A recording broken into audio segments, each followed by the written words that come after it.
முன் ஜென்மம் மறுபிறவி இது வந்து எந்த அளவுக்கு நம்ம ஜோதிடத்துல இருக்கு? முன்ஜென்மங்கிற ஒரு தேடல் தேவையான்ற என்னோட கேள்வி ஃபர்ஸ்ட். அந்த தேடல் வேணுமா நம்மளுக்கு?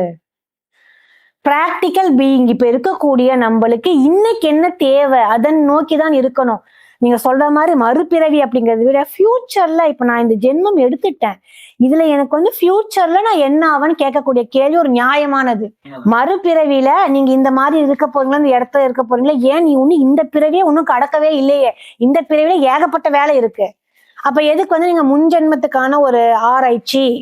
என்னோட கேள்வி, ஒரு ரிசர்ச் வந்து உங்களுக்கு முன்ஜென்மத்துக்கான ஒரு ஆராய்ச்சி என்ன அப்படின்னு என்னோட ஃபீல் இருக்கக்கூடிய, இப்ப என்னோட மாணவர்கள் ஆகட்டும், என்னோட ஸ்டூடெண்ட்ஸ் ஆகட்டும், இப்ப என்கிட்ட கேட்கும்போது முன்ஜென்மம் அப்படிங்கிற ஒரு விஷயம் இருக்கு, அதுக்கான தேடல், அதுக்கான கிரக அமைப்புகள் இப்படி இருக்கு, நான் கண்டிப்பா அவங்க சொல்லி கொடுப்பேன். என்னன்னா அவங்க இது ஒரு கேரியரா எடுக்கிறாங்க. ஒரு விஷயத்த நான் நாலேஜ் எடுத்துக்கிட்டாதான் நான் உங்ககிட்ட வந்து அதை டீச் பண்ண முடியும், ரைட்டுங்களா? அந்த வகையில முன்ஜென்மம் அப்படிங்கிறது இருக்குங்க. ஆஸ்ட்ராலஜிக்கு இதுக்கும் எந்த சம்பந்தமும் கிடையாது. உங்களோட தேவைகள் அந்த விஷயத்த நீங்க கரியரா எடுக்கிறீங்க அப்படின்னா கண்டிப்பா அதை லேர்ன் பண்ணணுங்க. அந்த வகையில ஆசை இருக்கக்கூடிய ஆட்கள் என்கிட்ட வந்து அந்த கரியர் நான் எடுக்கிறேன் அப்படின்னா கண்டிப்பா நான் முன்ஜென்மத்தை பத்தி, முன்ஜென்மம் மறுபிறவியை பத்தி கண்டிப்பா சொல்லுவாங்க.